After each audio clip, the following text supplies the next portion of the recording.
The British 3rd Infantry Division was heading for Sword. Its mission?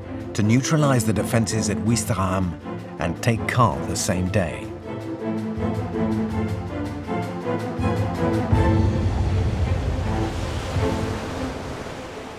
This unit, the Scotsmen of the 45th Commando of the Royal Marines, filmed by their compatriot Sergeant Ian Grant, were to land at Ouistreham. He wrote, "This was the real thing. I filmed the gigantic fleet as best I could, as I was more or less at sea level."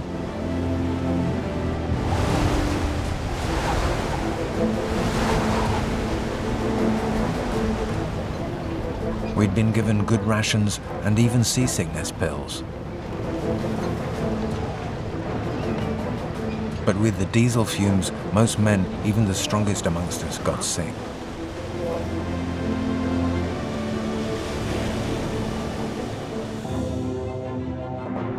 The sky was black with planes. Some of them had been told to fly at low altitude, so we could be told over the loudspeaker the specific types and tell them apart from enemy planes.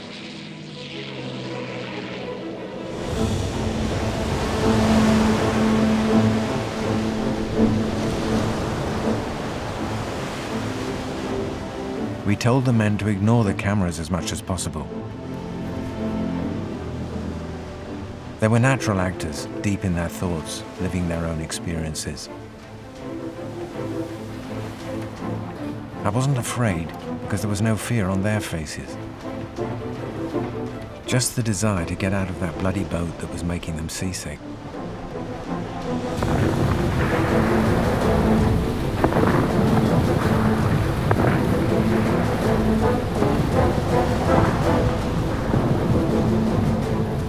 The closer we got to the beach, the more deafening the noise became.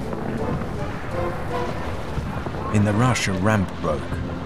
Everyone converged on the remaining gangplank.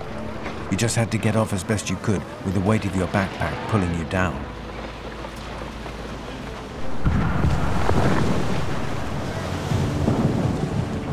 Grant and the others were spared the first assault. For them, the hard part was about to begin, joining up with the paratroopers who had been dropped behind enemy lines.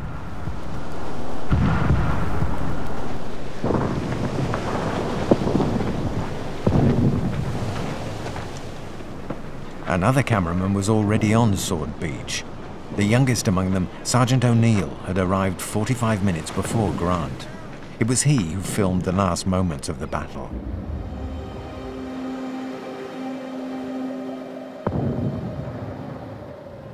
In the thick of that grey smoke, everything seemed unreal. It wasn't a battle that you could imagine or see in a movie.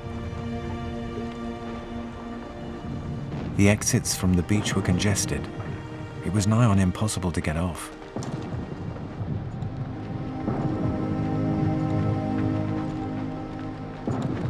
I followed an infantry platoon which was trying to get out of there. At this point, the jolting camera indicates that O'Neill has been shot.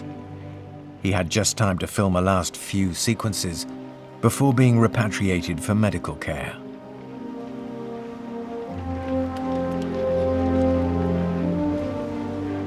Farewell, Sergeant O'Neill, and well done to all your comrades who captured Sword on that day at a cost of 600 dead and wounded, all lost in the mass of unknowns, most of whom were barely 20 years old.